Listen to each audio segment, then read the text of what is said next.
Hey, what's up, guys? I got cut off on the last video. I was almost done.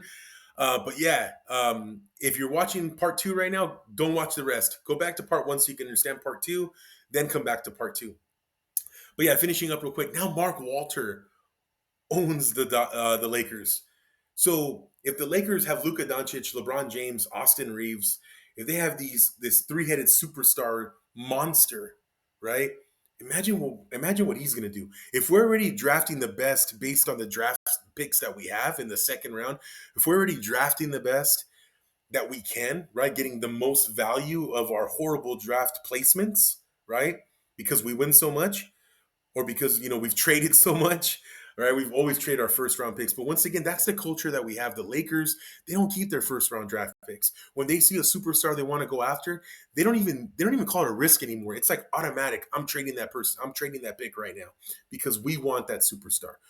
We have a superstar type of organization where we have to have a superstar, right? In the context of the balanced scorecard that I talked to you guys about culture building and strategy building, that means that they're invested into organizational capital, not in human capital about developing their young players. They do have a good player development department where they draft good players, like I mentioned, because that's how they're able to get these superstars by trading some of these players that they drafted in the second round or late first round. So they're really good at that. But the Lakers are very good in looking like that Coca-Cola, looking like that McDonald's. That's what the Lakers are. They're a marketing juggernaut.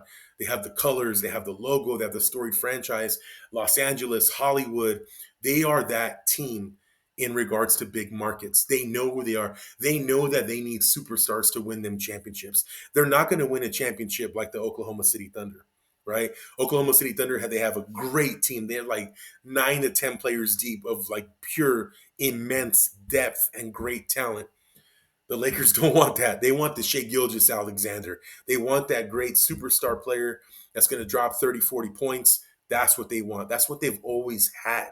And that's what they're always going to try to get. They know who they are. They know what their culture is.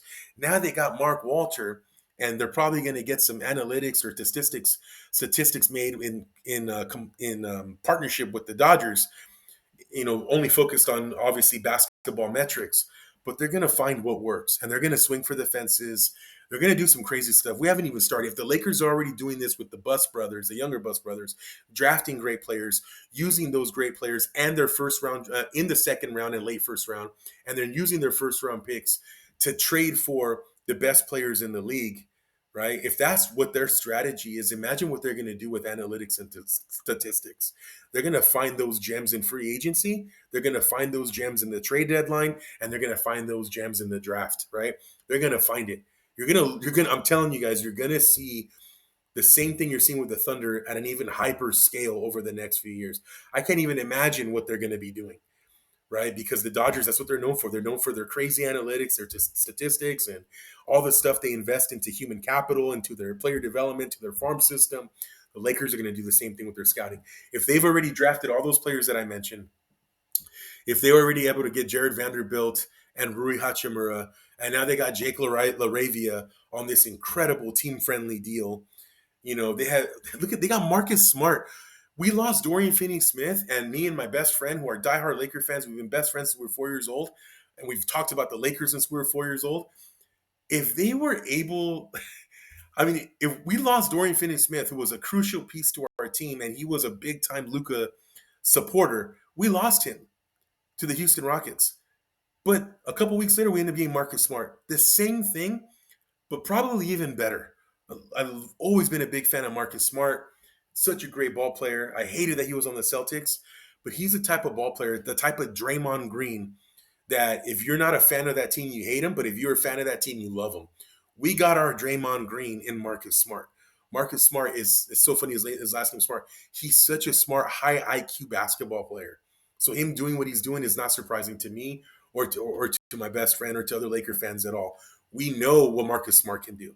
So they got Marcus Smart, Jake LaRavia, and then you got all these analysts that are saying, "What's DeAndre Ayton going to do?" Did you forget that he was one of the big reasons why the Suns got to the finals in 2021? They forget these things. What the Lakers get him for $5 million or $8 million? They got him for nothing because he got bought out by his contract. So they got one of the best premier 26-year-old centers in the NBA, and that's not a big deal. Like if you're a big basketball fan and you truly watch basketball, you know that DeAndre Ayton signing was a huge steal and it was going to hurt the whole NBA because I'm not saying that DeAndre Ayton is Shaquille O'Neal or Tim Duncan. I'm not saying that, but he's a damn good ball player. If he wants to, he can average 20 points and 10 rebounds a night if he wanted to. But he's a real good player. He sets some effective screens. He does some good jump shots. He passes the ball well. I don't know what they wanted. So in this offseason, we lost Dorian Finney-Smith, but we get Marcus Smart. They signed Jake LaRavia, who's killing it right now. And then they end up signing DeAndre Ayton for nothing. On top of that, you're getting more improvement from Austin Reeves and Rui Hachimura. And again, for the last time, I'll go over Austin's numbers. His numbers are showing JJ is obviously helping him with his three-point shot. LeBron has been focused the last few years of shooting more threes to preserve his athleticism, his energy. To preserve his energy, he's shot more threes, getting to the line more, better free throw percentage. So if LeBron's focused on threes, focused on improving threes, efficiency. JJ Redick was a three-point specialist sharpshooter. He's focused on the same. Now look at what you're seeing with Austin Reeves, Jake LaRavia, Rui Hachimura. Look at the 3 points you're seeing from them. Even Gabe Vincent's shooting threes better, even though he barely plays, but he's shooting threes better. He was on fire in one of the preseason games recently. Then you got that kid Nick Smith Jr., who was just a 20-point game waiting to happen off the bench. I'm telling you guys, man, we got some really good stuff going on here. I've barely talked about Luka. Look how Luka's lost weight. He just two-handed dunked. He just two-handed dunked a ball recently. I haven't seen him dunk in years. I didn't even know he could dunk with two hands. Look at the fun they're having. Look at that crazy shot that Luka made from one end to the floor to the other against the Hornets the other night. Um, he told Reeves during a timeout that he was gonna, when the ball was dead, he was gonna shoot a shot from there, and he did, and he made it.